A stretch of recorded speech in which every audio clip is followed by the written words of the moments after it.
Hello everyone. So today we're going to do a second Algebra 2 exam review. Now this one is only going to be covering algebra only. I will have another video coming up that's going to be covering graphing only because I thought it was just going to get too long, so might as well 2 different videos and then you can choose which one you need to focus on. As per usual, this packet will be linked below. And let's get started. So just solving the following. So the first thing we're going to do is factor. So what are factors of -6 that add to 1?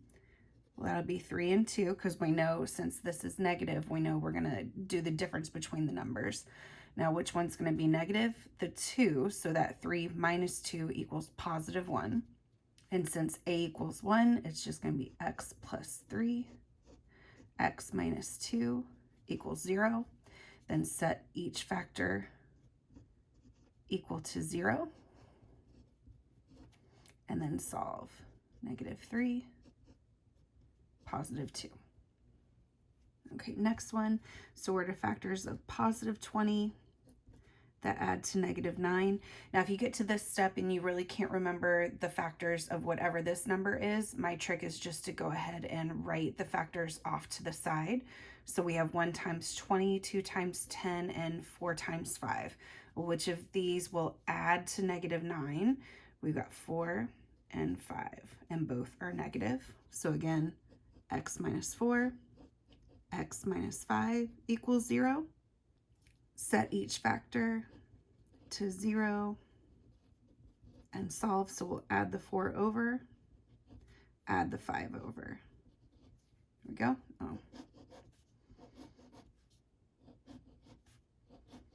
There we go. Okay, so now we have one where a does not equal 0. So the first thing we're going to check is if we could factor out whatever a is. Well, we can't from here because 5 is not divisible by 2 evenly. So what we'll do is a times c, so -24. So what are factors of -24 that add to 5? That'll be 8 and 3. And the 3 will be negative here. So when you multiply together, you get -24. You add across, you get 5. Okay, so now what we're going to do is split the 5x into these factors. So we have 2x squared plus 8x minus 3x minus 12. Factor by grouping. So what can we pull out of this first grouping? A 2, right? And then we can factor out an x. So 2x squared divided by 2x leaves us with x. 8 divided by 2 is +4, and the x cancels. And here we can pull out a -3. And we're left with x, -12 divided by -3 is +4. Okay, then we need to make sure that these two factors match, and they do. So we have 2x minus 3 times x plus 4 equals 0. And then again, set the factors equal to 0. Okay, well, we know subtract that over, so we'll go ahead and do that one. Okay, now we're going to add the 3 over, so 2x equals 3, and then divide by 2, x equals 3/2. All right, the next one, well, 2 and 3, and 1 and 6, but 17 isn't divisible by any of those, so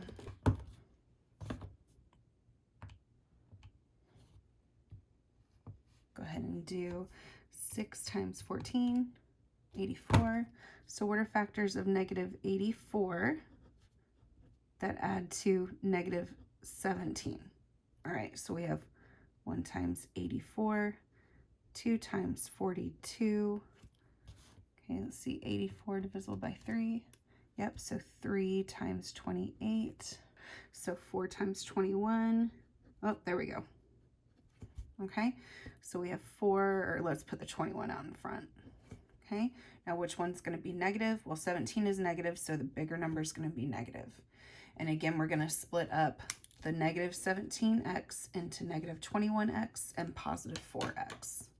So 6x squared minus 21x plus 4x minus 14. And just in case I didn't go over this in an earlier video, it really does not matter which order you put these in, okay? Because either way, it's going to come out with your correct answer as long as, you know, these two parentheses match. All right, so look at 6 and 21. What can we factor out of both of those? A 3 and an x. Okay, 6 divided by 3, 2. X squared divided by x, x. Negative 21 divided by 3, negative 7. And then the x's go away. Okay, what can we factor out of here? Just a 2. So 4 divided by 2, 2x. Negative 14 divided by 2, negative 7. Do these parentheses match? They do. So 2x minus 7 times 3x plus 2. And then 2x minus 7 equals 0. 3x plus 2 equals 0. Add the 7 over. And then divide by 2. So 7 halves. Subtract the 2 over. And then divide by 3. And there you go.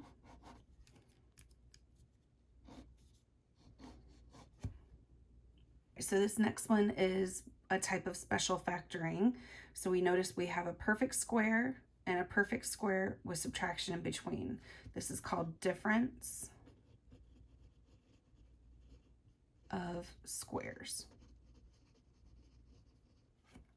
Okay, and all that means is if you have a squared minus b squared, that will factor into a plus b and a minus b. Okay, so first we'll take square root of x squared is just x. Square root of 25 is 5, so x plus 5, x minus 5, so that still equals 0. Set the factors equal, whoops.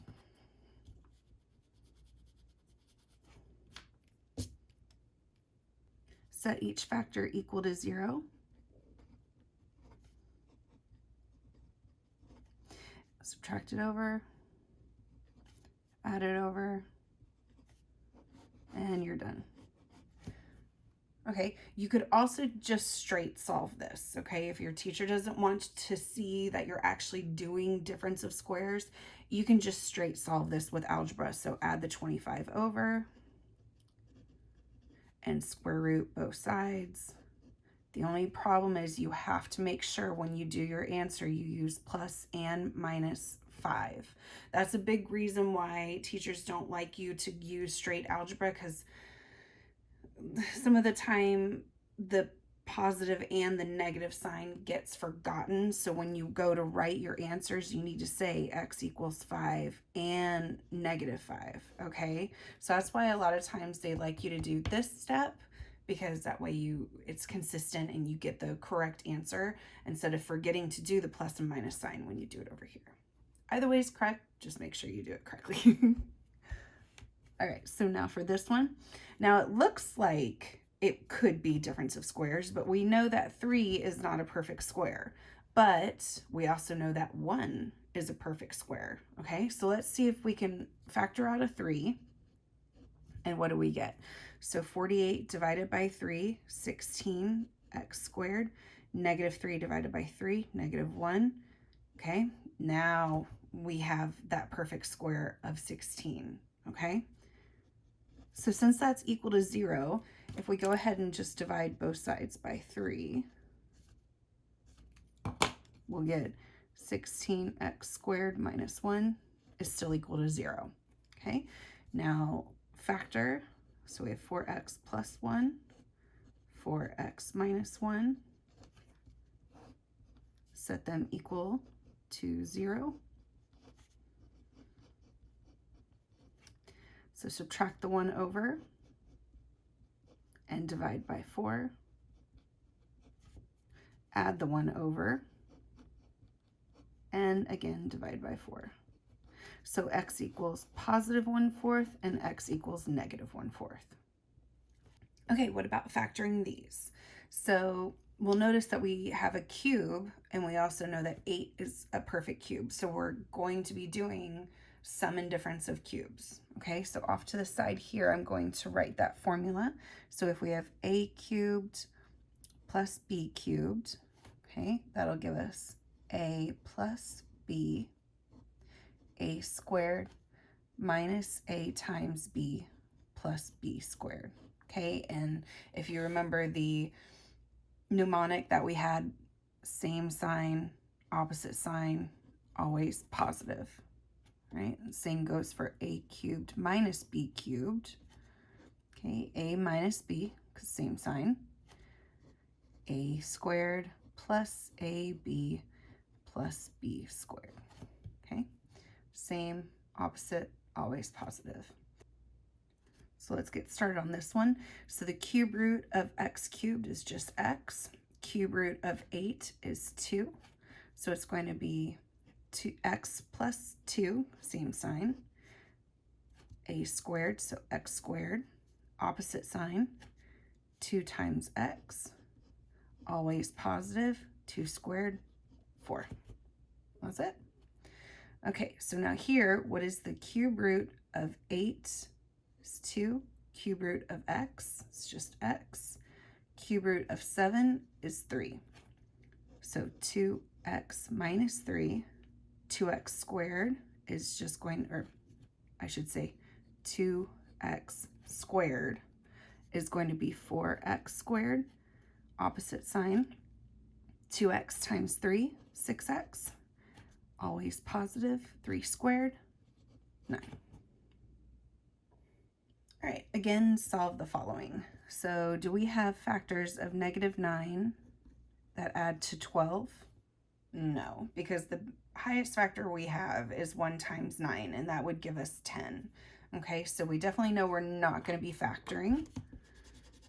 So we can either graph it and try to estimate what our root is going to be, or we go ahead and do quadratic formula. So over here, I'll write x equals -b plus and minus the square root of b squared minus 4ac all over 2a. Okay, and that's what we're going to be using for the next two. All right, so x equals -b, so -12 plus and minus the square root b squared minus 4. Now on this step, since a is 1, I'm just going to go ahead and multiply a times c, because that's just going to be -9. All over 2a, 2 times 1, so just 2.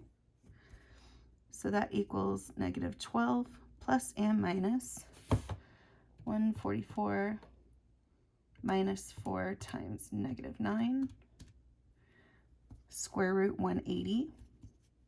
Now 180 is divisible by the perfect square 9 and 20, and then 20 is divisible by the perfect square of 4 and 5.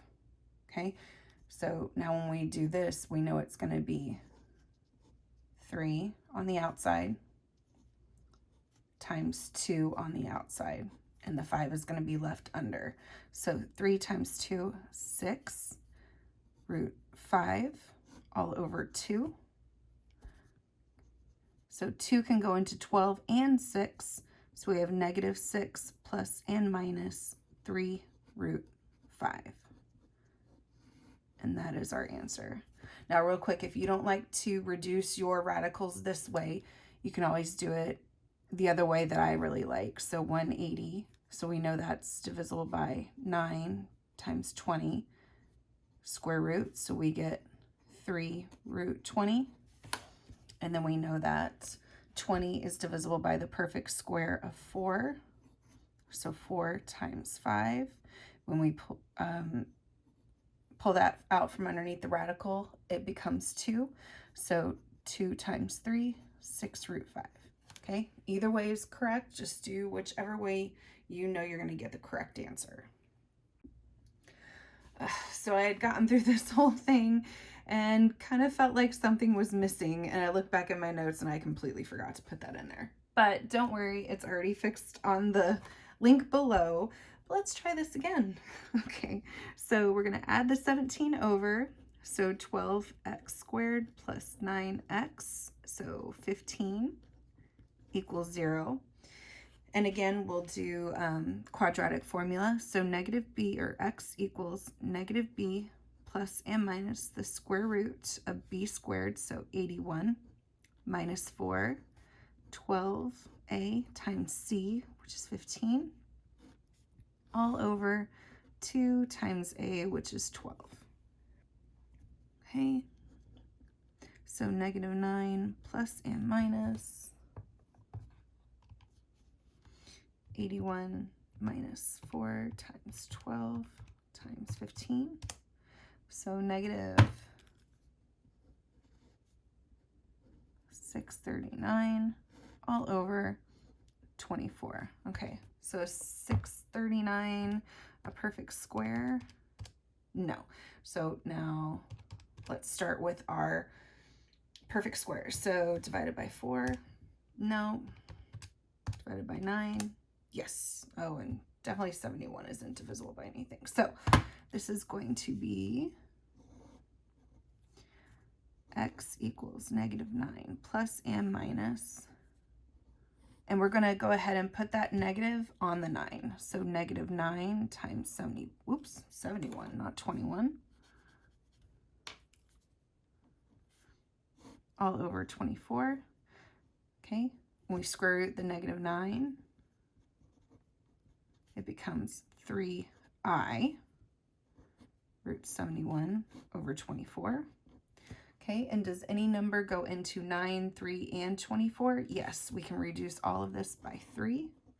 So x equals negative 3 plus and minus I root 71, and 24 divided by 3, 8. There we go. All right, next we're going to reduce the powers and using positive exponents only in our answer. Okay, so 2x cubed, well, that can just stay as it is. Now, remember, this square is going to go on the 3 and the x. So we're going to multiply that by 9x squared. 2 times 9, 18. X cubed times x squared. You're multiplying, so you're adding the exponents. So x to the 5th. Okay, now here it gets a little bit yuckier. So the first thing I'm actually going to address is, let's go ahead and work with these numbers real quick. All right, 34 is divisible by 2, and so is 6. So let's make that a 3 and a 17. Okay, now the next thing I'm going to address is this negative exponent, okay? Because that's the first thing that's going to move that whole parenthesis up to the numerator. Okay, so we have 17 over 3, x negative 2, y negative 3, and then that whole parenthesis comes up top. X negative 3, y to the 4th, and now this exponent changes to a positive squared. Okay, instead of being a negative 2, it's now a positive 2. All right, so let's go ahead and square this whole parenthesis next. So 17 over 3, x negative 2, y negative 3. Okay, raise a power to a power. We're going to multiply the powers. So x negative 3 times 2, negative 6. Y 4 times 2 is to the 8th. Okay, now I'm going to multiply these together. Multiply, so you add, so that will be x to the negative 8 and y to the 5th. Okay, now we'll address any other negative exponents. The only one we have left is this one, which is on the x. Okay, so that's the only thing that's going to be moving down. So that equals 17 y to the 5th and 3x to the 8th. All right, next, more solving. So the first thing that we want to do is get this by itself. So get the variable with the power by itself. And to do that, we're going to divide both sides by 2. So x to the 2/3 is equal to 8. And now what we're going to do to get rid of this 2/3, remember, raise a power to a power, we're going to multiply the powers. And in order to get a fraction to essentially 1 out is you multiply by the inverse, right? So we're going to raise this to the 3/2. Raise this to the 3/2. Okay, so those will cancel. And now here's where I'm going to switch it up because I know some of you will have a calculator and some of you will not have a calculator. So for the no calc, okay, so x equals 8 to the 3/2. All right, so we know that this will mean the square root of 8 cubed. Okay, so we know that this can be broken up into 8 squared times 8. So when we square root the 8 squared, it just becomes 8 root 8. And now we know that 8 is divisible by the perfect square of 4. So 4 times 2. Square root the 4, we get 2. 2 times 8 is 16. So 16 root 2 is our answer when we don't have a calculator. Now, the problem is, if you do have a calculator and they want an exact answer,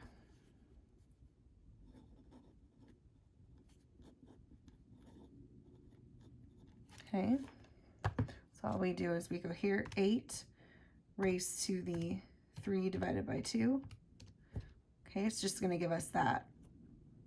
Your calculator may be able to give you the exact answer, but neither of mine can. So if you're allowed to give a decimal, it'll be 22.6. Yeah, we'll just leave it at 22.6. Okay, but if you need the exact answer, this is how you find it.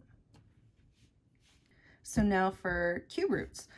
Well, again, the first thing we want to do is get this by itself. So we're going to have to subtract the 7 over first. So we get 2 cube root x plus 5 equals, so subtract 7, so negative 54. And then again, divide both sides by the 2.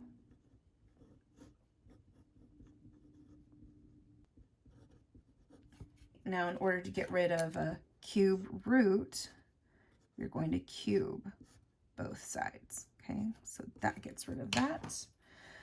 So we're left with x plus 5 equals, okay, over here, we'll do negative 27 cubed,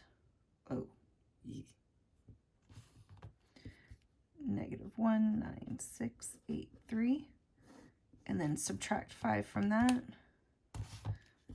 X equals negative 19688. All right, last one in this section. Okay, so first thing we're going to do is reduce this radical. So we know that's going to be 9 times 2. Square root the 9, we get 3, so that's going to be 3x root 2. And then plus x root 2 minus 12 equals 0. Okay, so now that our numbers under the radical match, we can actually add the numbers outside together. So we get 3x plus x will give us 4x root 2 minus 12 equals 0. Okay, and now we just do the same thing we've been doing. So move that over first. So 4x square root 2 equals 12. Okay, divide both sides by the 4. And now divide both sides by root 2. Now, can you have a square root in the denominator? Nope. So we're going to multiply top and bottom by square root 2. So that gives us 3 root 2 over 2. And now can 3 be divisible by 2? Not evenly. So our answer is 3 root 2. Or 3 root 2 over 2. Sorry. All right, now we're going to start rational expressions. So simplify the following expression. And really rational function or rational expressions, really, they just focus on factoring and which factors cancel out and which coefficients cancel out. So it's just a bunch of review on factoring. So let's start. So we have factors of -6 that add to +1. So that's going to be 3 and 2, where the 2 is negative. So we get 4x cubed times x plus 3, x minus 2. And then here, oh good, this is all divisible by 2. So let's do, oh, and we have an extra x, just realized. So let's plot the 2x. So we get x squared minus 2x minus 15.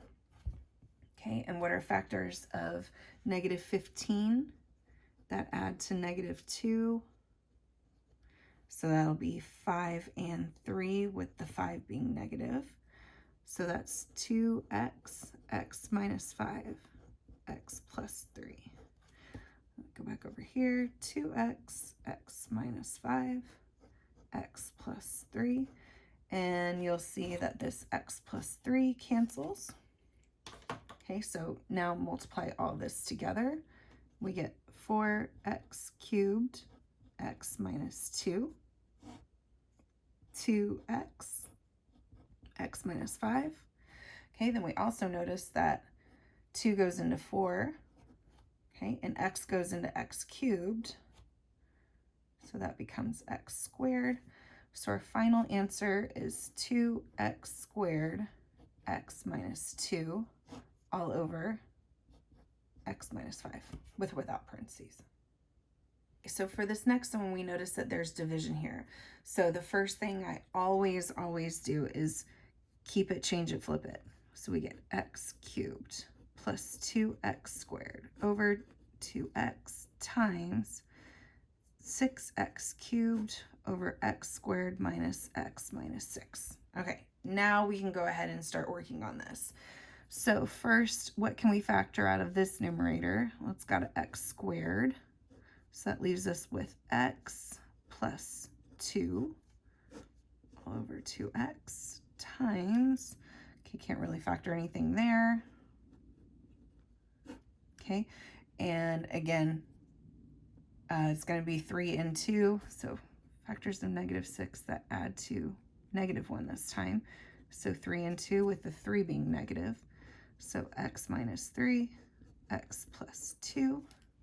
Okay, what can cancel? So the x plus 2 can cancel. And there's nothing, oh yeah, there is something there that can cancel. So that x goes away, and that becomes a 2. And then 2 can go into 6 3 times. And that's already gone. There we go.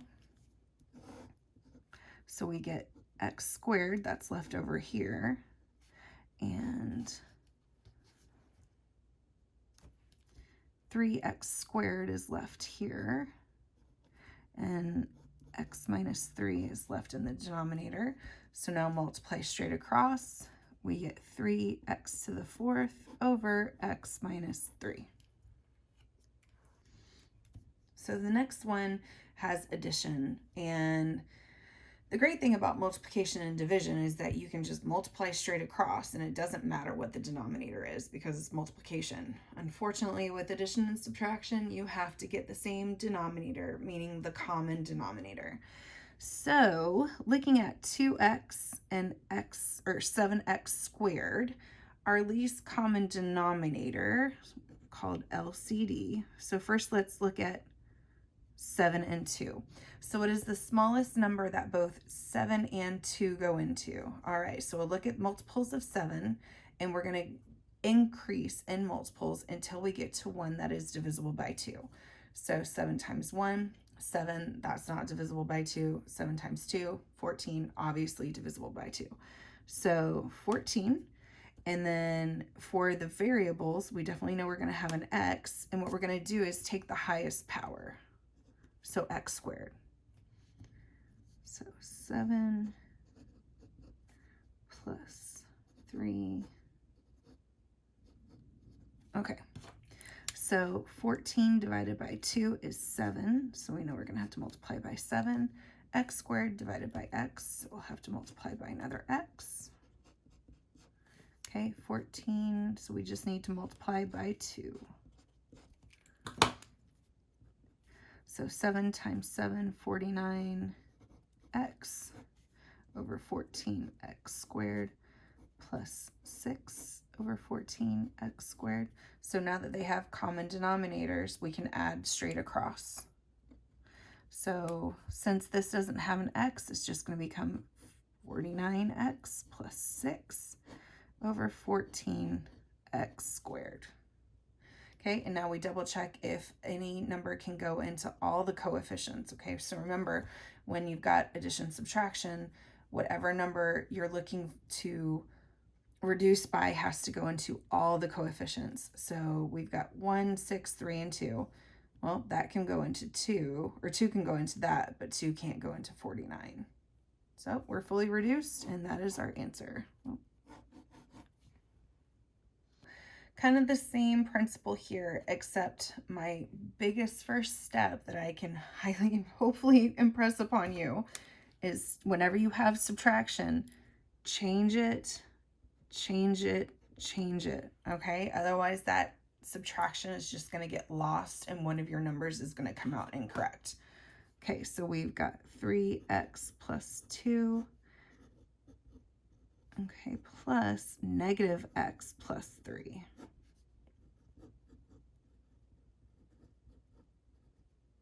All right, now let's see what we can factor out of this denominator, because we're going to have least common denominators, right?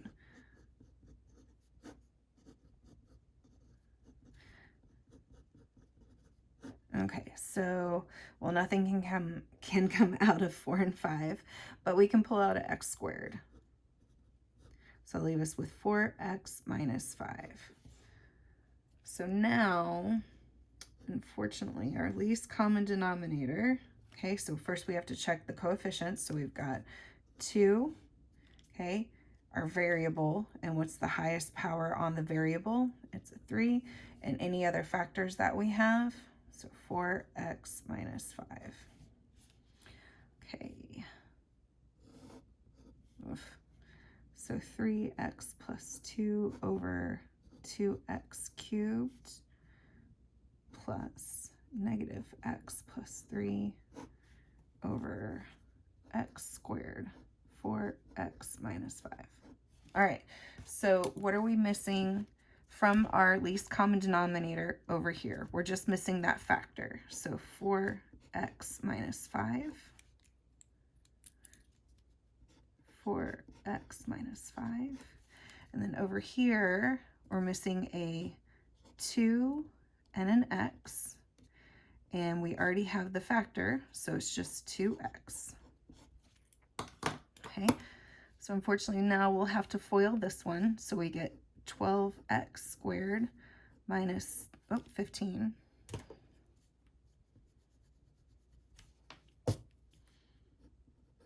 x plus 8x minus 10 all over 2x cubed, 4x minus 5 plus 2x times negative x, so we get negative 2x squared, 2x times 3 plus 6x all over 2x cubed, 4x minus 5. Okay, now add the denominators together. So 12x squared minus 2x gives us 10x squared. And now negative 15 plus 8x plus 6x. So negative 15 plus 8 plus 6 gives us negative 1x. And then negative 10 is by itself. All over 2x cubed, 4x minus 5. Okay, now we have to double check that if we can factor the numerator. Okay, so what are factors of a times c? So negative 100.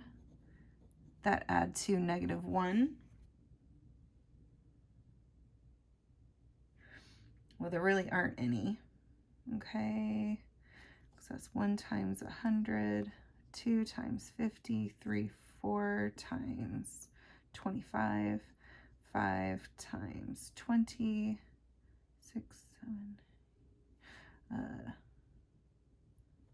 obviously 10 times 10. So yeah, none of these factors will add to 1. So that is our answer. Again, next one, change it and change everything in the numerator behind it. Okay, so now we have what are factors of -8 that add to 2. So it'll be 4 and 2 where the 4 is negative. So we have 5x minus 16, x minus 4, x plus 2. Oh, and I forgot to make sure and see if anything factored out here, but nothing does, so that's all right. And then we have -6, x plus 4.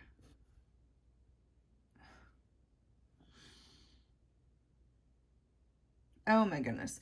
Now see, this is when I actually sometimes really like problems, because now I see I made a mistake. I made this -4, which would have added to a -2. So that is wrong. So that needs to be a -2, +4,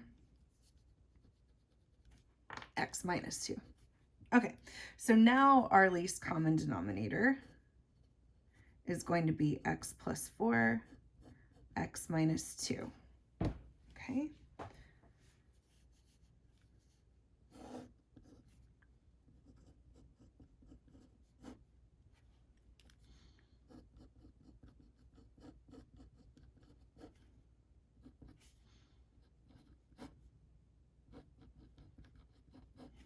Okay, so since this side already has both factors, we don't have to multiply by anything.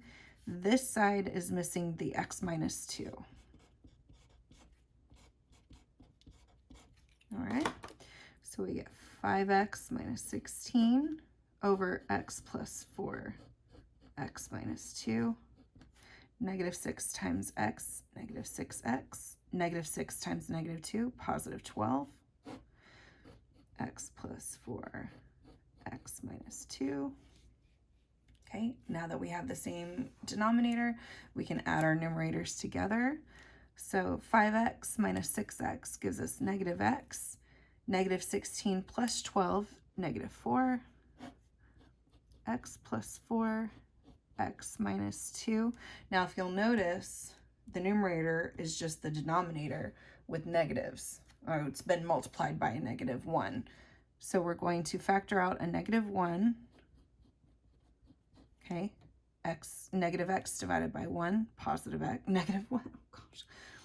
-x divided by -1, positive x. -4 divided by -1, positive 4.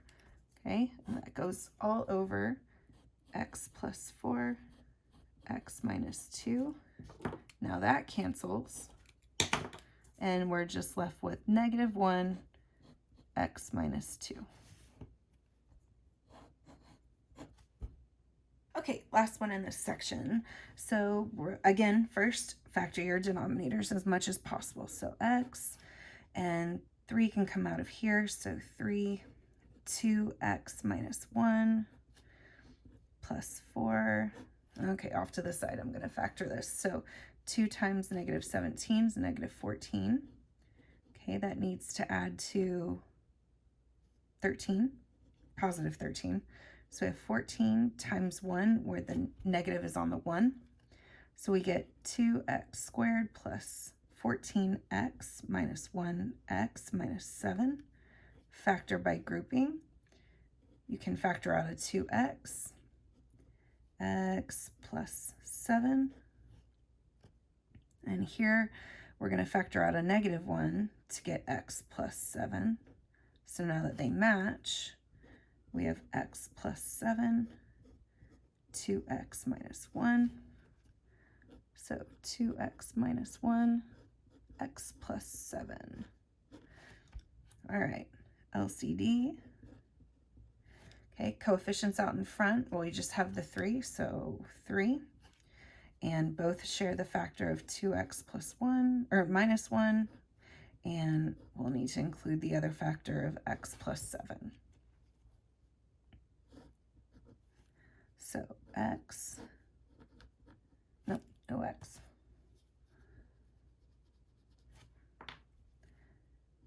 3, 2x minus 1 plus 4,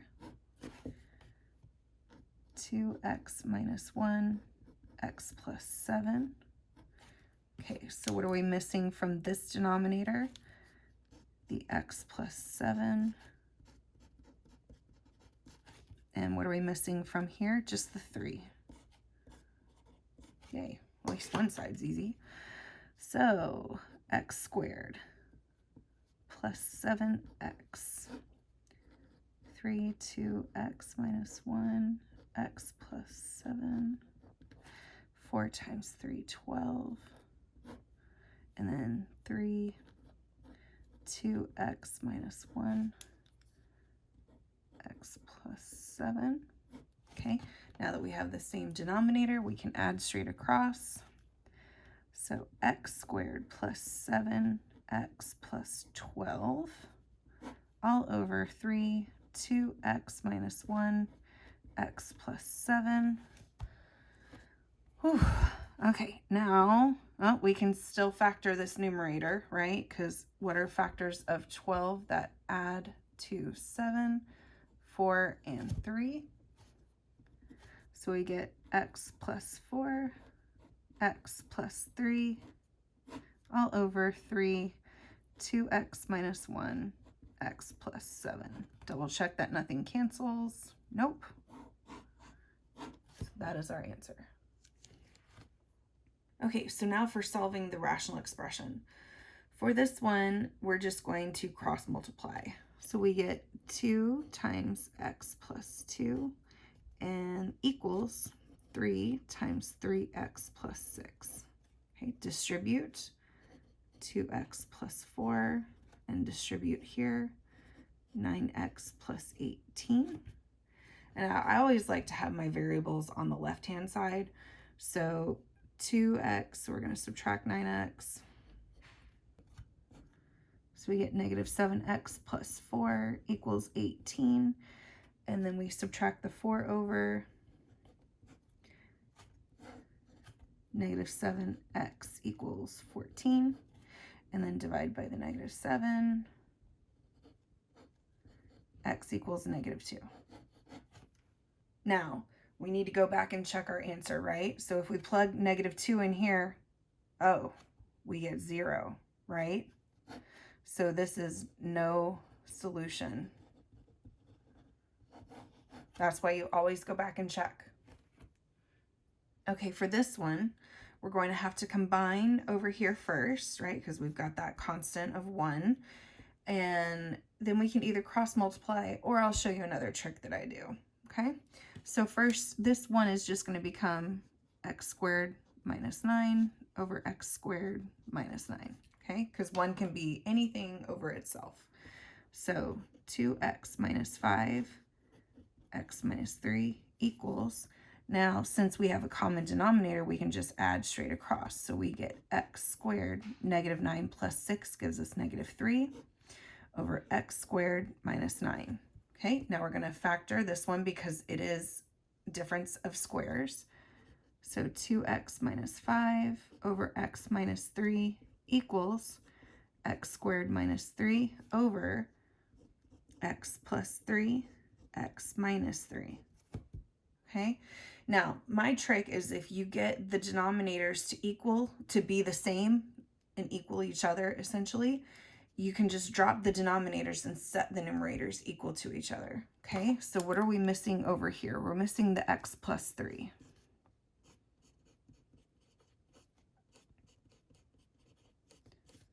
Okay, so let's go ahead and multiply that out. So we get 2x squared minus 5x plus 6x minus 15 over x plus 3, x minus 3 equals x squared minus 3 over x plus 3, x minus 3. Okay, so since we have matching denominators, just drop them and set the numerators equal to each other. So we have 2x squared minus, plus x minus 15 equals x squared minus 3. Okay, subtract the x squared over and add the 3 over. So we get x squared plus x minus 12 equals 0. And now we factor. So what are factors of negative 12? That add to positive 1. That'll be 4 and 3, where the 3 is negative. So we get x plus 4, x minus 3 equals 0. And set each factor equal to 0. X equals negative 4, x equals 3. And I'll go back over here, because remember, if we plug it in and the denominator equals 0, it cannot be an answer. So if we plug in negative 4, that gives us negative 12. Positive 16 minus 9 is not 0, so that's fine. 3 minus 3 is 0. So our only answer here is x equals negative 4. Okay, next. All right, so again, we need to combine this fraction with one of these. Now, to me, it looks like it's going to be easier to combine it with the denominator of 3x instead of x minus 2, so I'm going to add that over. So we've got 2/3 plus x plus 2 over 3x equals x plus 4 over x minus 2, okay?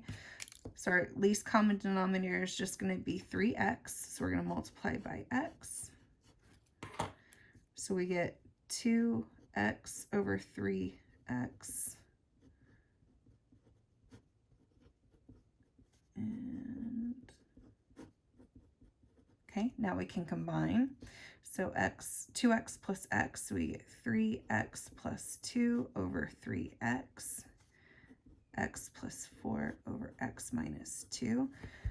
Now for me, instead of getting a common denominator of 3x, x minus 2, I'm just gonna cross multiply right here, okay? So we get 3x plus 2 times x minus 2 equals 3x times x plus 4. Okay, FOIL out, 3x squared minus 6x plus 2x minus 4, 3x times x, 3x squared, 3x times 4, 12x. Combine like terms, negative 4x minus 4. Okay, so subtract the 3x squared over. Oh yay, that goes away on both sides. And subtract the 12x over.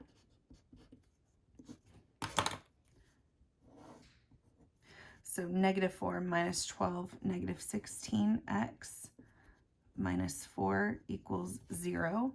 So add the 4 over. Divide both sides by the negative 16. So negative 4/16, which will reduce to negative 1/4. Okay, double check.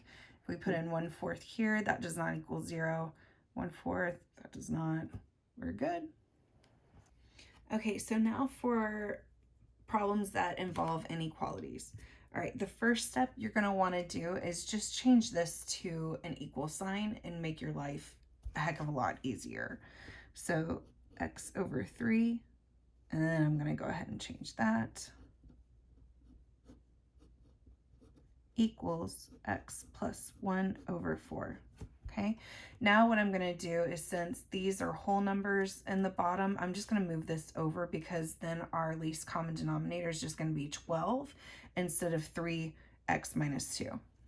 So negative x over x minus 2 equals x plus 1 over 4 minus x over 3. I'm going to go ahead and change that. So now we multiply this side by 3. and multiply this side by 4. So we get negative 1 x minus 2 equals 3x plus 3 over 12 plus negative 4x over 12. And now we get negative 1 x minus 2 equals, so 3x minus 4x is negative 1x, and then plus 3 all over 12. Now we can cross multiply, so we get negative 12 equals x minus 2 times negative x plus 3. FOIL that out. Negative x squared plus 3x plus 2x minus 6. Combine like terms. Okay, now I'm going to move everything to the left because I need that x squared to be positive. Okay, so we're going to add x squared, subtract 5x, and add 6.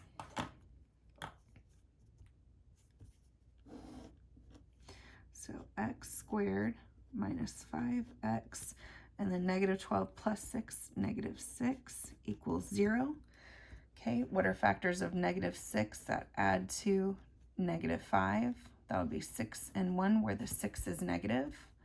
So we get x minus 6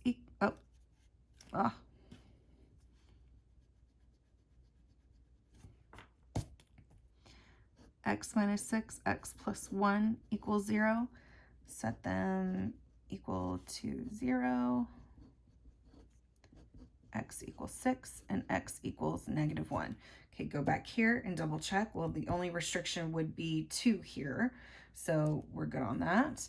Now, because of this inequality, we have to take this next step. So what we're going to do is set up a number line. Okay, so we know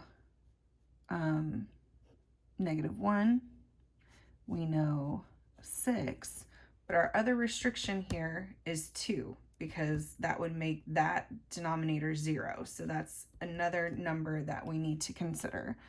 So let's put 2 here. Okay. Now what we're going to do is pick numbers in between to test and see if this is true or false. Okay. So let's see. Negative 2. Try negative 2. And in between here and here, let's try positive 1, because if we put a positive 1 in here, that'll give us negative 1 in the denominator. So that'll be nice and easy. So we'll just try 1. And then between 2 and 6, let's do 4, because at least that way it's an easier denominator.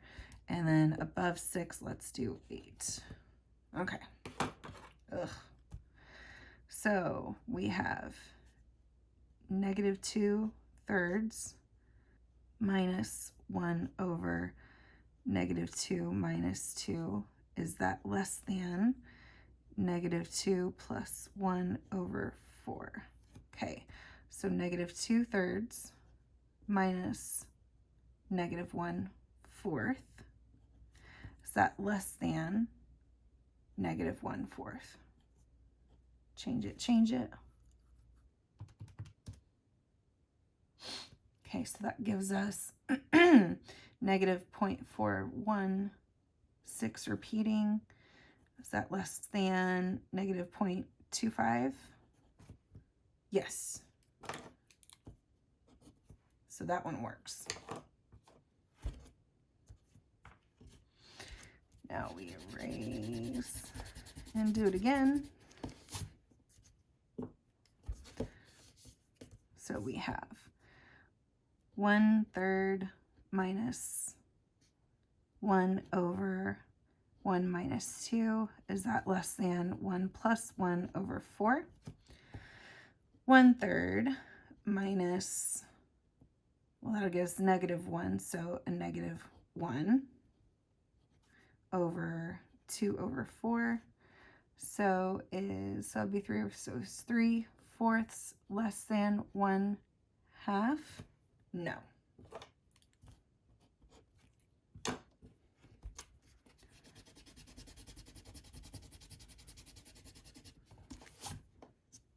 I did not leave enough room for this problem, sorry. All right, next one, so it's 4.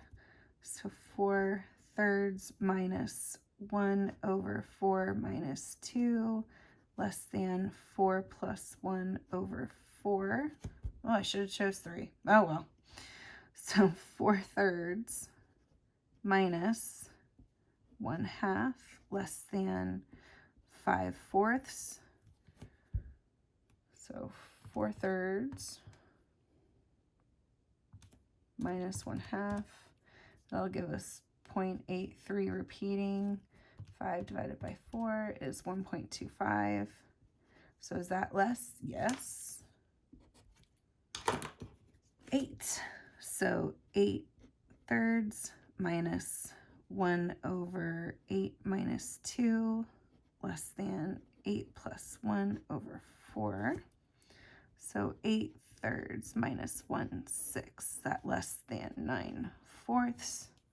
So 8 divided by 3 minus 1 divided by 6. So that gives us 2.5. Is that less than 2.25? No. All right. So our final answer is, so remember, these are the numbers that we're looking at, okay? It's everything here and then between here and here. So x is less than -1, or x is between 2 and 6. So 2 less than x less than 6. And there we go. Now for operations of functions, okay? So essentially just what we're doing here is we're just adding the two functions together. Here we're subtracting the two functions. Here we're multiplying. So essentially if you're going to be foiling. And here we're dividing. And now remember, when you're dividing, you must state the restriction if you have a variable in the denominator. All right. And then we'll do f of g of x. All right. So for the first one, f plus g of x. So that's just x squared plus 2x minus 1 plus x plus 4. There's no need for parentheses because we're not subtracting anything. So now we're just combine like terms. So x squared, 2x plus x is plus 3x, -1 plus 4 plus 3. So that's f plus g of x. Now for f minus g of x, so we still have x squared plus 2x minus 1 minus, now this is where you must use parentheses, okay? So we're going to subtract the g of x, so x plus 4. Now, remember, you need to distribute this negative through. So we get x squared plus 2x minus 1 minus x minus 4. Okay, now combine like terms.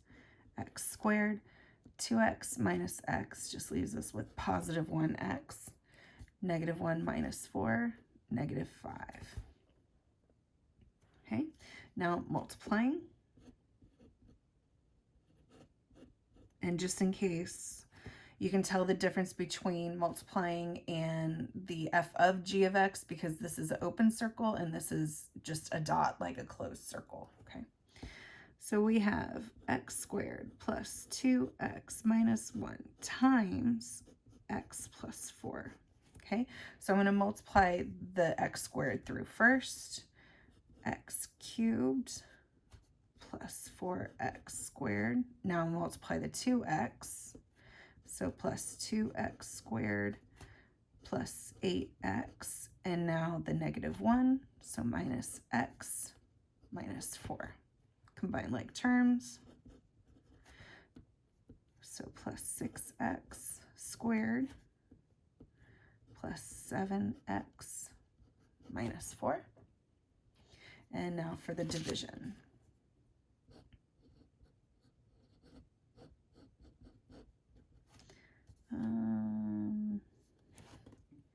So x squared plus 2x minus 1 all over x plus 4. So the first thing we realize is that x cannot equal 4. And then what we would do is definitely see if there are factors of -1 that add to 2, which there are not. But let's just say it was another equation up here where we would get something that would cancel.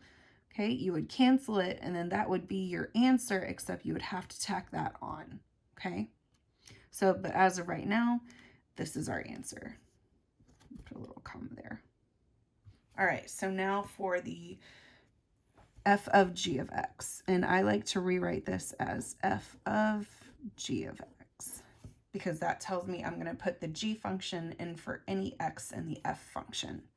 So my next step then is to write f of the g function. Okay, now I go back to the f function. I'm going to put x plus 4 in for every x. So x plus 4 squared plus 2x plus 4 minus 1. Okay, now FOIL. So we get x squared plus 8x plus 16, and then distribute minus 1. And now combine like terms. So x squared plus 10x. So that'll actually be 7. So 16 plus 7 gives us 23. Alrighty. Next, we're going to be finding inverses. So remember the steps for this are to switch the x and y and solve for y, and you have your inverse. So first we'll switch this to y, the f of x to the y. And now we're going to switch the x and y. So x equals square root 3y minus 5. Okay, now we solve for the y. So the first thing we're going to need to do is square both sides. X squared equals 3y minus 5. Add the 5 over.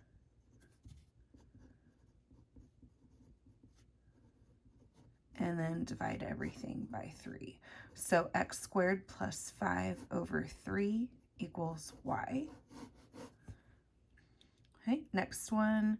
So switch f of x to y first. Switch the x and y. Nope, y. Subtract the 7 over.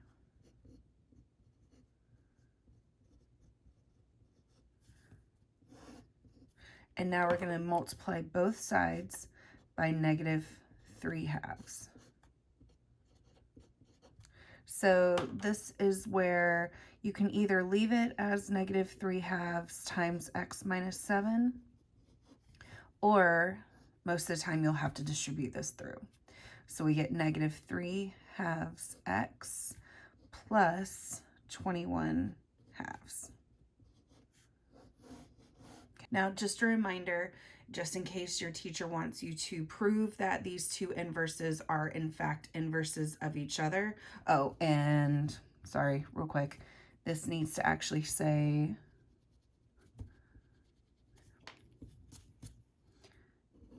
f inverse of x. F inverse of x, okay? Remember, f inverse of x needs to equal x, as well as f inverse of f of x also needs to equal x, okay?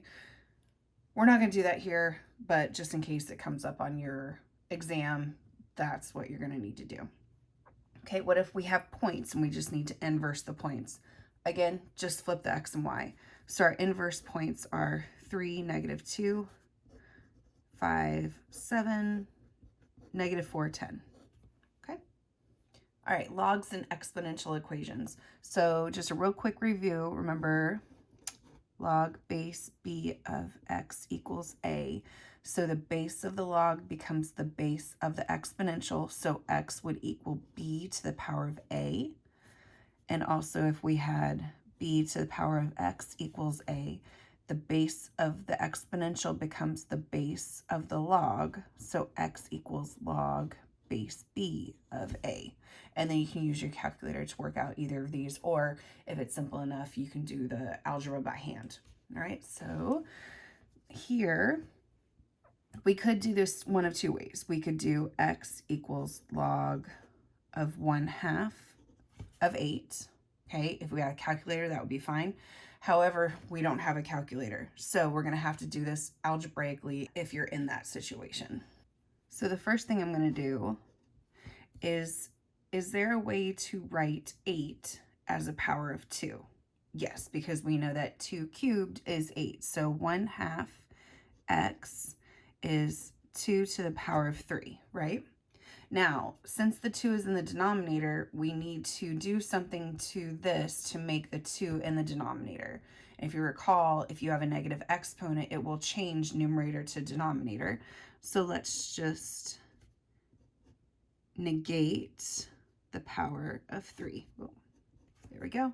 So now we can drop the bases, because now the bases match, and x equals -3. Okay, so what about this one? Can we write 27 as 3 to a power? Yes.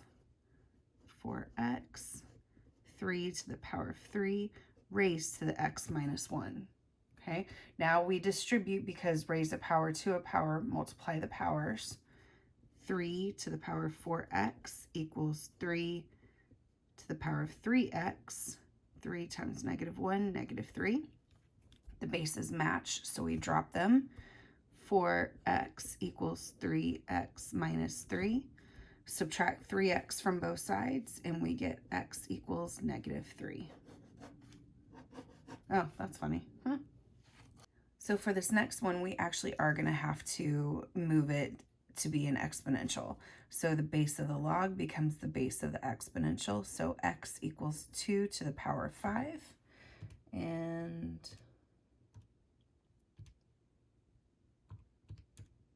that is 32. So x equals 30. Whoop. Oh dear. 32. There we go. All right, this one again, base of the log becomes the base of the exponential. 3 squared is 9. Subtract the 1 over and divide by 2. There we go. All right, for this one, if we have a calculator, we can just plug it in. Some calculators go ahead and actually give you a log base button that you can fill in.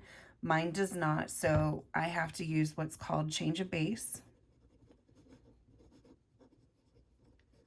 And remember, for that, log base b of a just becomes log of a divided by log of b. And also recall, if the base is not visible, it's understood to be 10, which is the actual button on our calculator. Okay, so here I'm going to use log of 256 over log 4. So log 256 divided by log 4. So that's 4. Okay, if you didn't have a calculator, again, what you would do, 256 is equal to 4 to the power of x.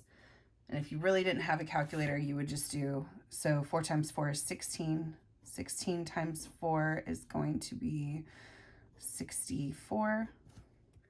Times 4 again, 6, so 256. So 4 to the power 4 is equal to 4x. Drop the bases, so 4 equals x.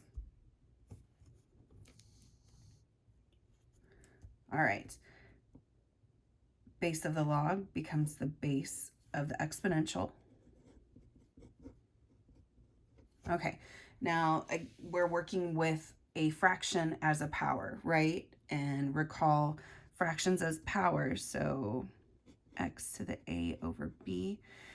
The root, well, my little saying is the root or the bottom of the fraction is the number on the root, and the a stays as the power. So this would be the b root of x to the power of a.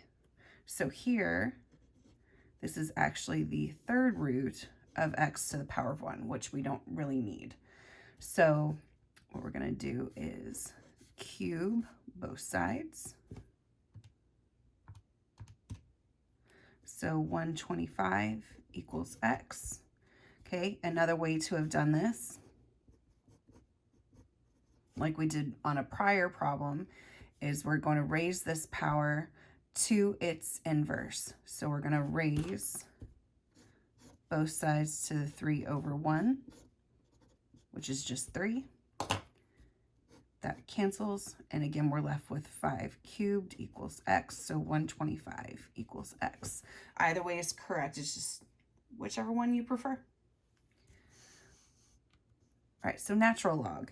So recall that natural log is just log base e of x equals 6. So when we change natural log to the exponential, it's going to become x equals e to the power of 6. Now, if you're doing this without a calculator, this is exactly where you would stop. Otherwise, if they wanted an approximate e to the power of 6, 403.4. X is approximately 403.4. Okay, so this is another one where we're going to get 8 as the base of 2. So 2x squared plus 3x minus 7 equals 2 to the power of 3. The bases match, so we'll just drop them. X squared plus 3x minus 7 equals 3. Subtract the 3 over because obviously we have a quadratic, so we're going to factor or use quadratic formula to solve for x. So x squared plus 3x, subtract the 3, so that becomes negative 10 equals 0. Factors of negative 10, that adds to 3, so it's 5 and 2, where the 2 is negative. So we have x plus 5, x minus 2 equals 0. So x equals negative 5 and x equals positive 2. Now we're going to go back in and double check our answer. So let's start with negative 5. Negative 5 squared plus 3 times negative 5 minus 7. Now remember that needs to equal 3. Good. All right. So now let's try the positive 2. So 2 squared plus 3 times 2, so 6 minus 7. Yep. All right, both answers work. Here we go. Log base 6 of 4x squared equals 2. So we'll convert this to an exponential. 4x squared equals 6 squared. 4x squared equals 36. Divide both sides by 4. X squared equals 9. And then we'll square root both sides. And don't forget x equals positive 3 and negative 3. Now we'll go back in and double check. So the 3 squared is going to be 9 and negative 3 squared is 9. So that'll give us both the same answer. Expanding and also condensing logs. So my little trick for this one is if you have multiplication, if you turn it, it becomes addition. And if you have division, if you take away the dots, it becomes subtraction. And don't forget, the powers will just come out in front as constants. So the first thing I'm going to break up is this multiplication and division. So this is going to be log 12x squared root y minus log z cubed. Okay, now I'm going to break up all of the multiplication. So we have log 12 plus log x squared plus log. Now, one thing with this square root is kind of tricky. It's one of those things that you're going to have on your test and you're going to look at it and say, oh, well, it's not a power, but technically we can change that to a power. Remember, we can make it fractions. So the number on the root is the 2, so we're going to make this log of y to the 1/2 and follow up with the minus log z cubed. Okay, now we don't have any multiplication or division, we just have powers left. So the powers are going to come out in front. Okay, so log 12 plus 2 log x plus 1/2 log y minus 3 log z. The whole thing. All right, now for condensing, the first thing we're going to do, well, we're going to work backwards from exactly what we did here. So first we're going to address the numbers out in front.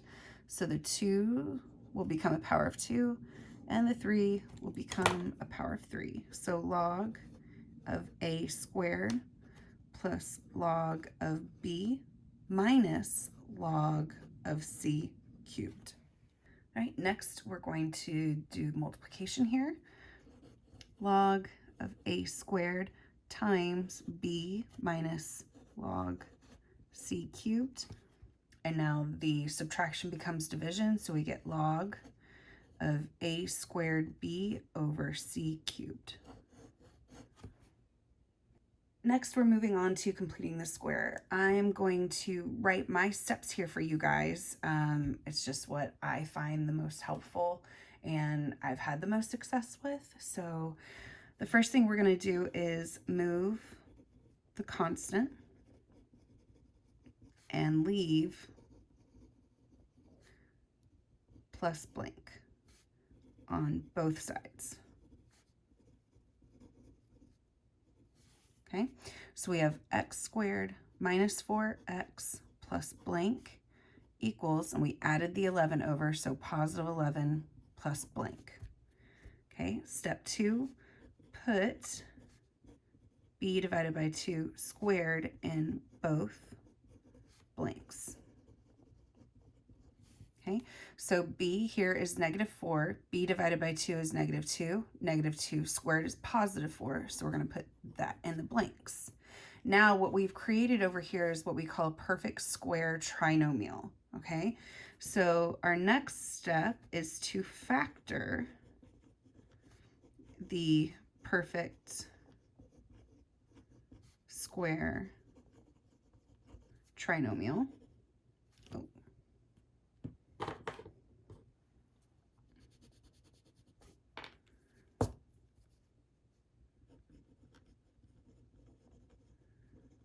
Which essentially just becomes x plus b divided by 2 quantity squared. Okay, so x, b divided by 2 is -2, so it would be x minus 2 squared, and then combine like terms on the right side, so we get 15. And the fourth step is going to be solve for x. Okay, so now we're going to square root both sides. X minus 2 equals plus minus square root 15, and then add the 2 over, so x equals 2 plus minus root 15. Double check that you can't reduce this root. It's 15, so it's not divisible by any perfect squares. So that is our answer. Okay, same steps.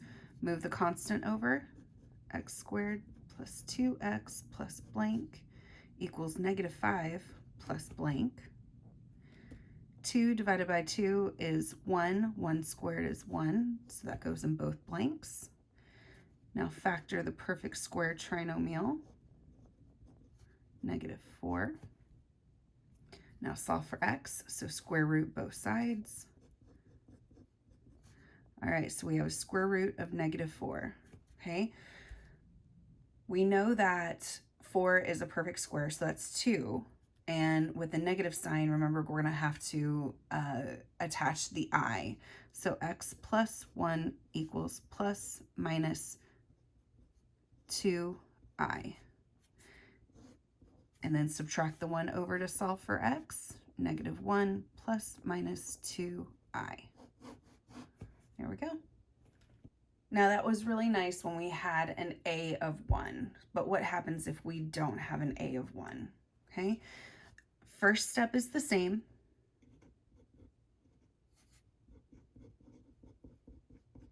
Equals -10 plus blank. Now, right after 1, we're going to have to factor out the 2, okay?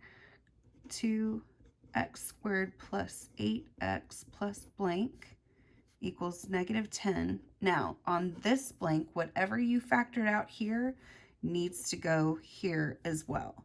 Because remember, what you do to one side of the equation, you have to do to the other. And if this blank is being multiplied by 2, this blank needs to be multiplied by 2. And now you just carry on the same steps. B divided by 2 squared goes into both blanks. So 8 divided by 2 is 4. 4 squared, 16. And 16. So 2x, also on this step, factor the perfect square trinomial. So x plus 4 squared equals -10 plus 2 times 16 is 22. Divide both sides by the 2 equals 11. Square root both sides. Plus and minus root 11. And then subtract the 4 over. So we get x equals -4 plus minus square root 11. That is it. Next up is matrices. So the first thing we're going to do is multiply the matrices. This one's pretty easy because we have a 2 by 2 times a 2 by 2. These match, so our final matrix is going to be a 2 by 2. So what I do is I go in here and I go 2 by 2. Okay. So I know this is row 1, column 1 in our resulting matrix. So I know I'm going to multiply row 1 by column 1 on the original 2 matrices. So -2 times 5 plus 4 times 8. Okay, row 2, column 1, row 2, column 1. 7 times 5 plus -3 times 8. Okay, row 1, column 2, -4 times -1. Sorry, -2 times -1. Oi. And 4 times 6. Okay. Row 2, -1. Okay. Now, row 2, column 2, 7, -1 plus -3 times 6. These always get me. It's like rubbing your tummy and patting your head at the same time. So how I always check this is the parentheses always need to match going up and down. So 5, 5, 8, 8, -1, 6, because these are your columns. Now going across your rows, the outside number needs to match. So -2, 4, 7, -3. Okay, now that we know we have the correct order, let's find our numbers. So the first one we have -2 times 5 plus 4 times 8, 22. Okay, well, this is 35 minus 24, 11. And then 2 plus 24, so 26. And -7 minus 18, -25.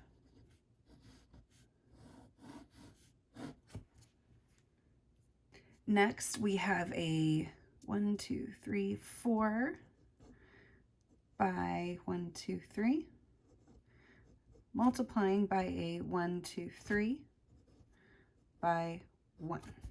Okay, the 3's cancel, and we're left with a 4 by 1. So 1, 2, 3, 4. Okay. row 1, column 1. At least this one's not going to be too bad. But row 1 by column 1. So 6 times 3 minus 2 times negative 2 plus 1 times 1. 7 times 3 plus 6 times negative 2 plus 0. Negative 12 times 3 plus, 3 times negative 2 plus negative 5 times 1.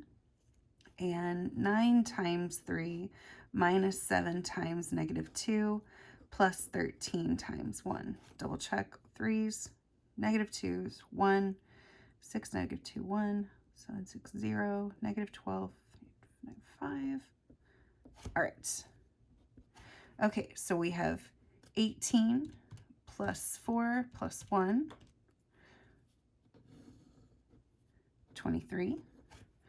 21 plus or minus 12, 9.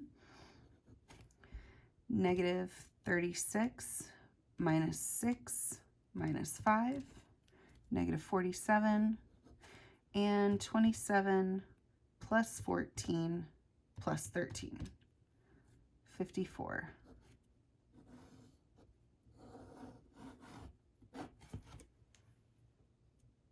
Next part of matrices is to find the determinant. Now, what I do is I rewrite the first two columns. So 9, 5, 4, 2, negative 1, 0. And remember, it's going to be these minus these. So I remember it is down minus up. Okay, so first we have negative 9 times negative 22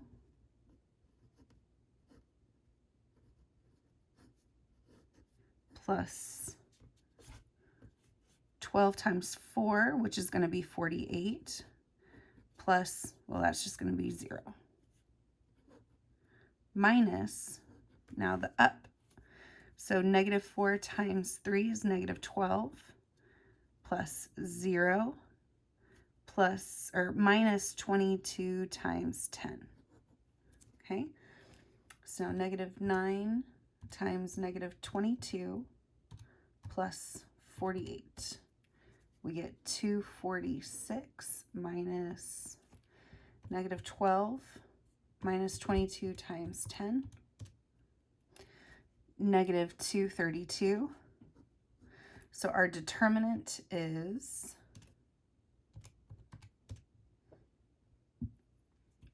478. Next up, we're going to be solving systems of equations in 3D. So we have an X, a Y, and now a Z. You can do this just like when we were talking in 2D, X and Y. You have a bunch of different ways that you can solve these equations. So the first one we're actually going to go over is using a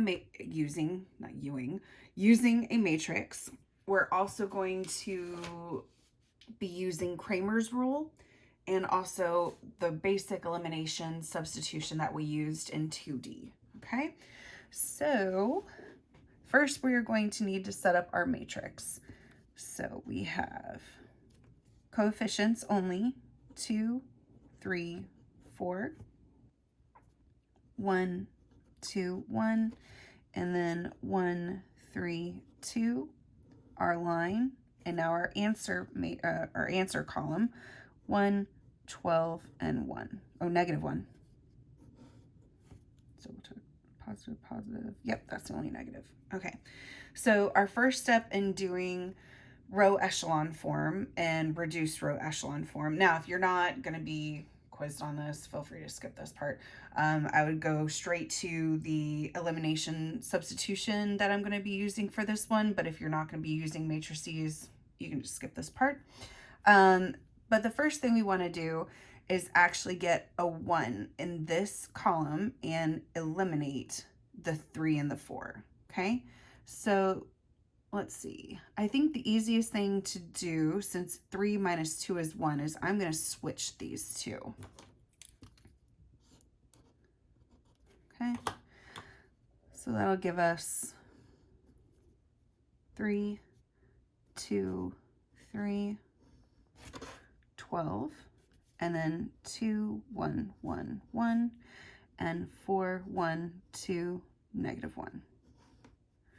Okay, I'm going to multiply this one by negative 1 and add to row 1.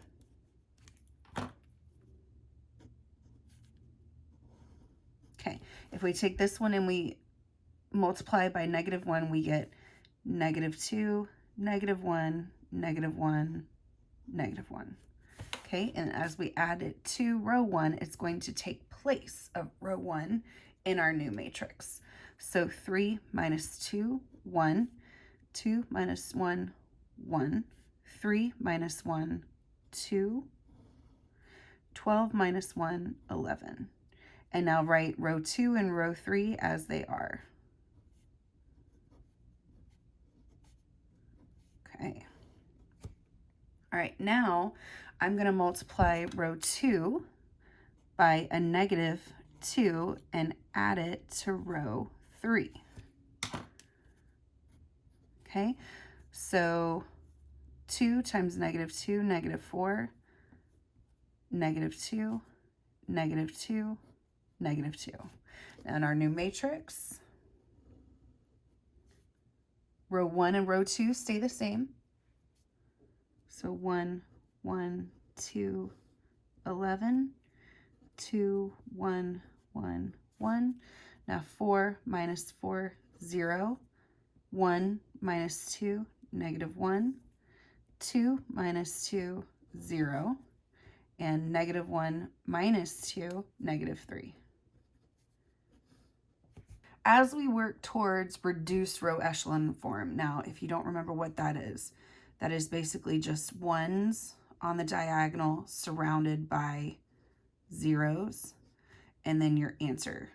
Okay, so this means x equals this number, y equals this number, z equals this number. That's our end goal. Now, I can already see we have this right here for our middle row, so I'm going to switch these two. And at the same time, I'm just going to multiply this row by a negative 1. So 1, 1, 2, 11. Move that row and move this row. 1. All right, now I'm going to multiply this row by negative 2 and add it to row 3. That'll give us negative 2, negative 2, negative 4, negative 22. So row 1 and row 2 stay the same.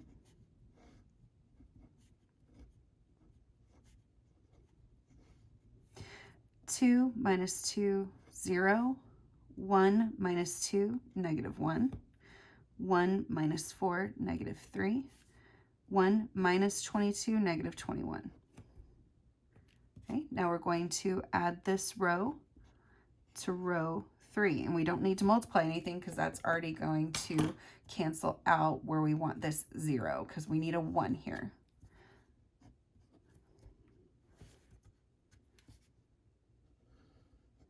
So row 1 and 2 again stay the same.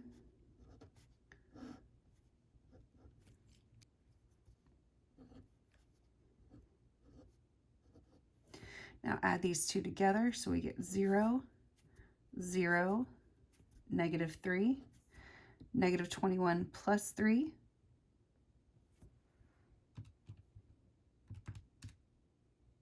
negative 18. All right, so now we're just going to divide this row by negative 3 because we need a positive 1 in that space. So 1, 1, 2, 11, 0, 1, 0, 3, 0, 0, 1, 6. Okay, we have reached row echelon form. All right, so from here, what you can do is go ahead and write out what we know. So we know x plus y plus 2z equals 11, y equals 3, and z equals 6. And now you go back into this equation, x plus, well, I guess I don't need parentheses, 3 plus 2 times 6 equals 11. X, so 12, 13, 14, 15 equals 11. So subtract the 15 over, we get -4. So we know our point is -4, 3, and 6. If your instructions are just to get to row echelon form, you can get to this and then solve for your point that way using substitution to get there, okay? Because again, since you're reduced, I didn't go over this, reduced echelon form, you need a 1, a 0, 0, and then any number, a 1 and a 0, any number, and a 1. And then again, your answer matrix, okay? But this last row needs to be 0, 0, 1, and the second row needs to be 0, 1, and then whatever. So that's how you can get to it, and you just go backwards. So you use z into this equation, and then solve for y, and then go back in here and use y and z. Okay, so that is using just regular row echelon form. Now, our next part is to get to reduced row echelon form. So now what we're gonna do is, let's rewrite this. 1, 1, 2, 0, 1, 0, 0, 0, 1, 11, 3, 6. Okay, so we're going to use this row to get rid of that one because we want a 0 here because we're going for reduced row echelon form. So times -1 plus row 1.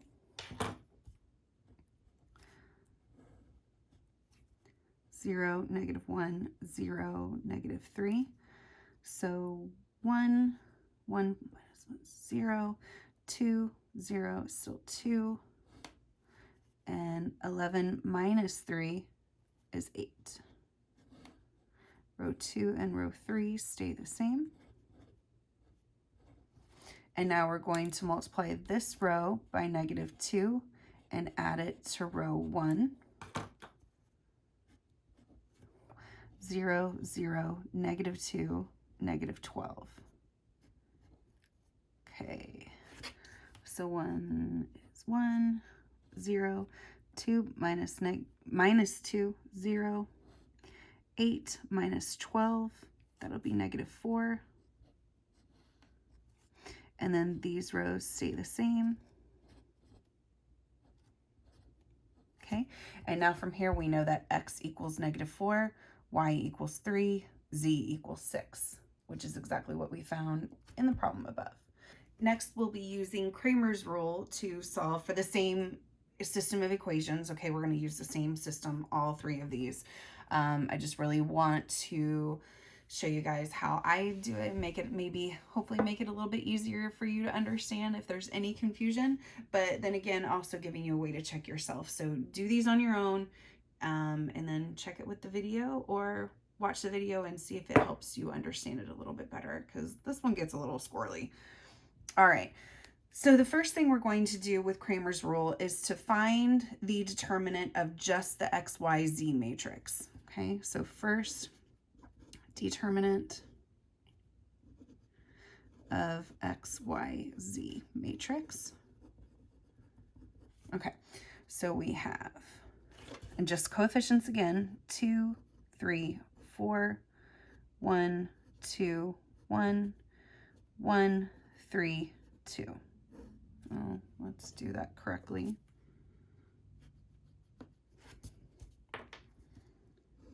Okay, so again, rewrite the first two columns.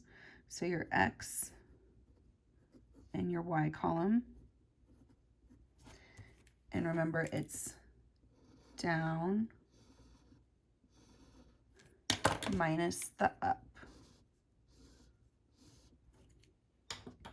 Okay, so we have 2 times 2, 4 times 2, 8, plus 1 times 3 times 4, 12, plus 1 times 3 times 1, 3, minus 4 times 2 times 1, 8, plus 1 times 3 times 2, 6, plus 2 times 3 times 1, 6. Okay, so the determinant of our XYZ matrix is 3. So our next step is to set up our X, Y, and Z matrices, okay?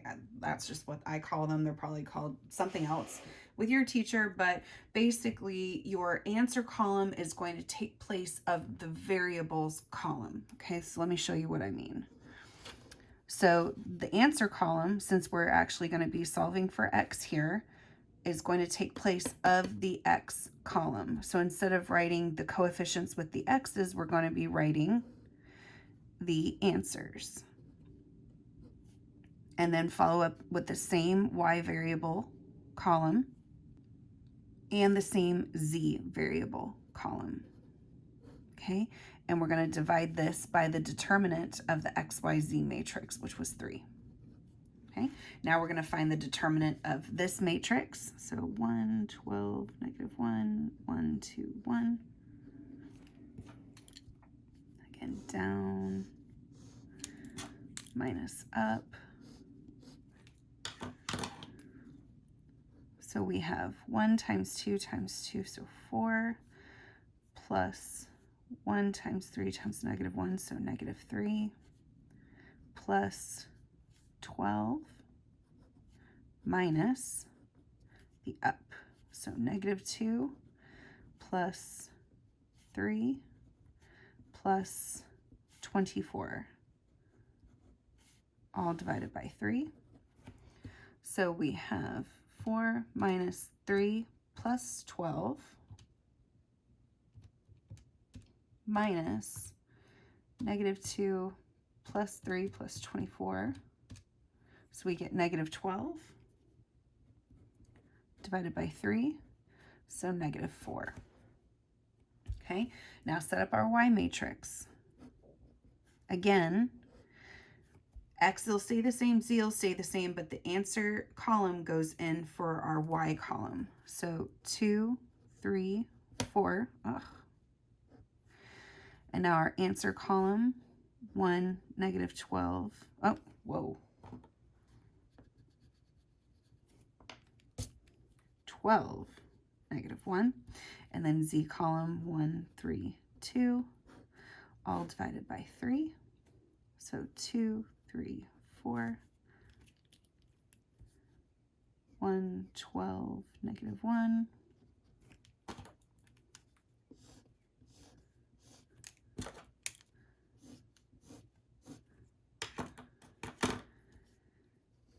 So 2 times 12 times 2, so 4 times 12, 48, plus 12 plus negative 3 minus 48 plus negative 6 plus 6, all divided by 3. So 48 plus 12 minus 3 minus 48 minus 6 plus 6. Well, that would just be 0, so 9. So 9 divided by 3 is 3. And now for our Z column, or Z matrix, I should say. So the X column stays, Y column stays, and the answer takes place of the Z. All over 3. 2, 3, 4, 1, 2, 1. And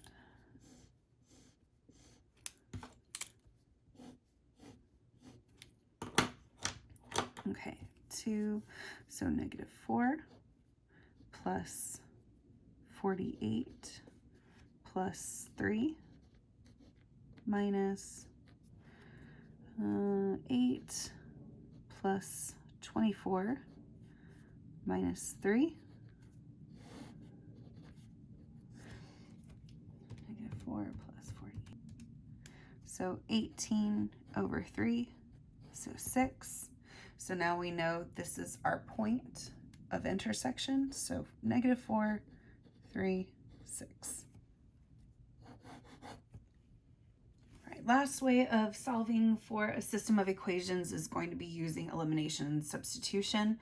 And this is kind of like what we were doing with the matrix, but just a little different. First thing, what I am going to do is pick which of the 3 variables is going to be the easiest to eliminate using 2 different equations.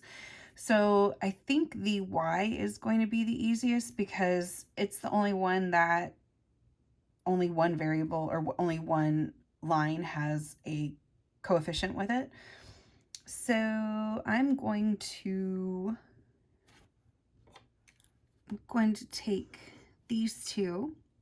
I'm going to multiply this one by -2 and add it to the second one. All right, so we have -4x minus 2y minus 2z equals -2, and add it to the second equation.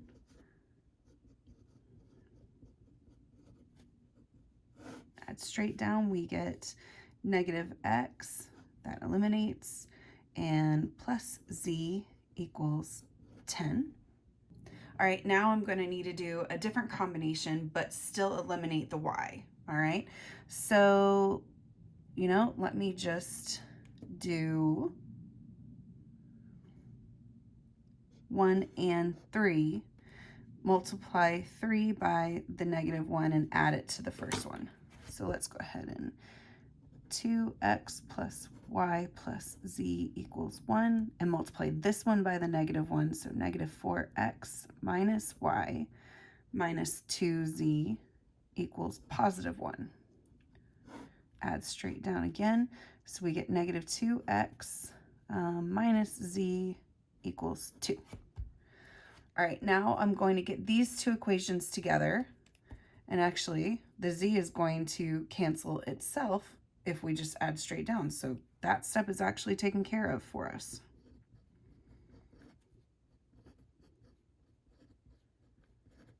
Add straight down, we get -3z equals 12. Divide by -3, so z equals whoa. Mercy. -3x. Divide by the -3, x equals -4. All right. So now that we have -4, we're going to plug that into both of these equations. Now, is it necessary for you to plug them into both? No, not at all. But I find that if I can find a mistake here before I get back to this one, it saves me so much time. And let's be honest, had I not just caught that I wrote z instead of x, I would have plugged it in here and plugged it back in here and then checked it and found I had made a mistake. So I go ahead at this step and plug it into both. So we have -4 plus z equals 10, and -2, -4 minus z equals 2. So 4 plus z equals 10. Subtract the 4, z equals 6.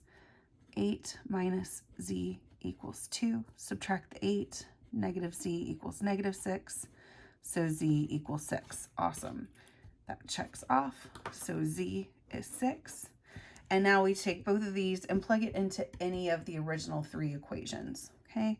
I'm going to use this first one because both of these have coefficients of 1.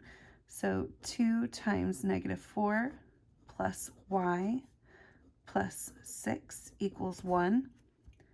-8 plus y plus 6 equals 1. So that's -2.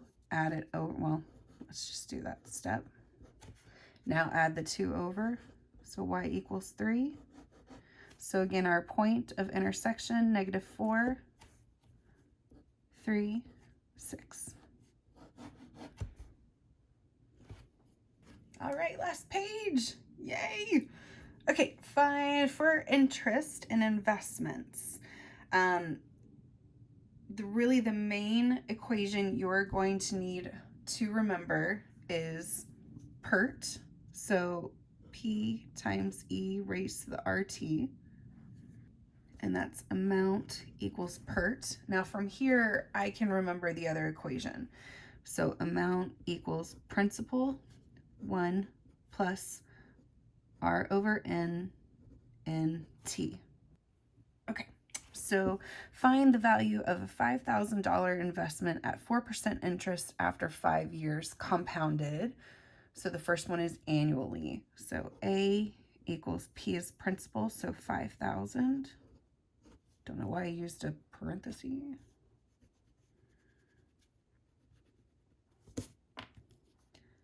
One plus R, our rate as a decimal, so 0.04 over N, the number of times it's compounded per year. So 1, and then 1 times T, the time in years, so 5. We go over here. So we get, so first I'm going to do the parentheses, so 1 plus, well, 0.04 divided by 1. Okay, raised to the 1 times 5, so 5. Now multiply that times the initial investment, 5,000. So $6,083.26. Now what if it's done quarterly? So A equals 5,000. 1 plus 0.04 over 4 times 4 to the 4 times 5. So 1 plus 0.04 divided by 4 raised to the 20th times 5,000. 6,195 monthly. 0.04, so monthly would mean 12 times a year, so 12 times 5. So 1 plus 0.04 divided by 12 raised to the 12 times 5 is 60. And now times your initial investment. So $6,104.98. Okay, now continuously, so this is when we're going to use A equals P E raised to the RT, so PERT. So A equals 5,000 times E raised to the R 0.04 times T, 5. So 0.04 times 5. E raised to that answer. You can just plug in 0.2 if you wanted to. And then times 5,000. So that equals $6,107.01. If you make an investment at 3.25% interest compounded monthly, how long will it take to double the investment? Okay, so these problems sometimes can trip up a couple of my students because we're so used to having an amount and then the amount isn't there and it's like, uh-oh. So what I wanted to show you with this one, again, our formula is A equals P 1 plus R over N raised to the NT. Is our principal is here, right? If we don't know it, we can just call it P. So over here, our amount, we want it to double, right? So we want our amount to be 2P.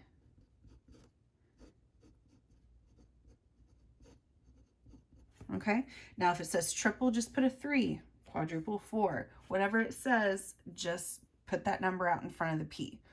And if we divide both sides by P, that goes away. So really we're left with 2 equals 1 plus R over N to the NT. Okay, so we don't necessarily need the amount in order to find out how long it's going to take to double, triple, or whatever. Okay. Now we just go back in and plug in what we know. So 2 equals 1 plus the rate, 0.0325. N is our, so it's monthly, so that's 12. And how long will it take? We don't know t, so we're just going to leave this as 12t. Okay, so first thing we're going to do is find out what that equals. So 1 plus 0.0325 divided by 12. 1.0027 raised to the 12t. Okay, now we have an exponential that we're going to need to change to a log function. So log base 1.0027 of 2 equals 12t. And again, I don't have a calculator where I can just plug this in, so we'll use change of base. So log 2 divided by log 1.0027. Okay. So 257.07-ish equals 12t divided by 12. So 21.4 years is t. Last problem, yay! Okay, so binomial expansion. If you're like me and have not memorized the Pascal's triangle, I just write it out. So we have 1, 1, 1, 1, 2, 1, because remember, the number below is the sum of the two numbers above it. And we need to go to the 5th row. So we have the 0th row, 1, 2, 1, 3, 3, 1. So 3rd row, 1, 4, 6, 4, 1. 4th row, 1, 5, 10, 10, 5, 1. Okay, so this is our coefficient row. And now we start expanding. So 1 times 2x raised to the 5th times negative 3y raised to the 0th plus 5 times 2x raised to the 4th times negative 3y raised to the 1st plus 10 2x raised to the 3rd negative 3y squared plus 10 2x squared negative 3y to the 3rd. Ugh, I'm going to run out of room. 2x to the 1st, negative 3y to the 4th. Oh, so close.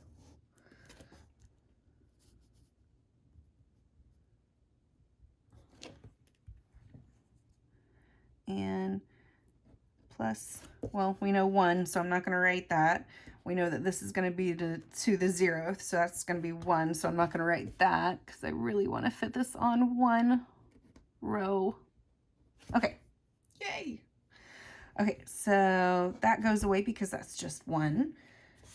So 2 raised to the 5th is going to be 32, so we have 32x to the 5th plus 5 times 2 raised to the 4th is 16 x to the 4th, and negative 3y raised to the 1st, just negative 3y, plus 10. 2 cubed is 8x cubed. Negative 3 squared is 9y squared. Plus 10. 2 squared, so 4x squared. Negative 3 raised to the 3rd is going to be negative 27y cubed plus 5 times 2x. 3 raised to the 4th, 81y to the 4th and then minus, because this is an odd, 243y to the 5th.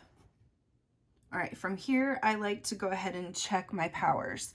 So the powers on the x need to be descending and the powers on the y need to be increasing. So 5, 4, 3, 2, 1, 0. 5, 4, 3, 2, 1, 0. Okay, good. We're still doing that.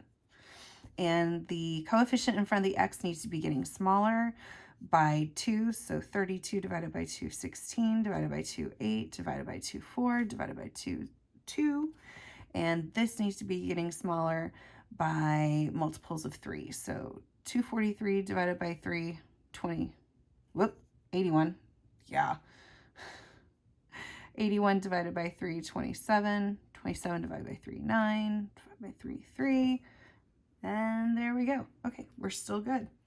So now let's just 32 x to the 5th. So now we have 5 times 16 times 3. Oh, negative 3. So this is going to be negative 240 x to the 4th y plus 80 times 9 is 720 x to the 3rd y squared.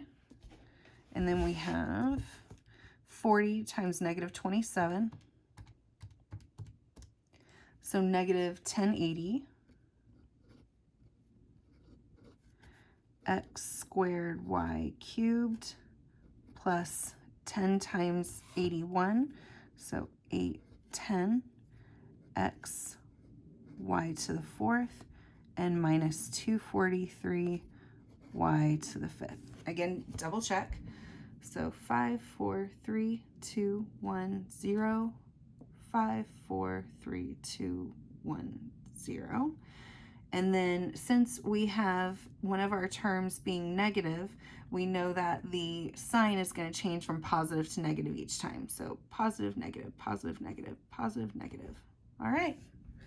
And that whole long thing is our answer of expanding 2x minus 3y to the 5th. All right, guys, hope this has helped. Thank you so much for your support on the first Algebra 2 review, and be looking for my next one is going to have all graphing on it. So graphing transformations, maybe some conics and stuff like that. So, all right, hope this helped, and see you guys on the next one.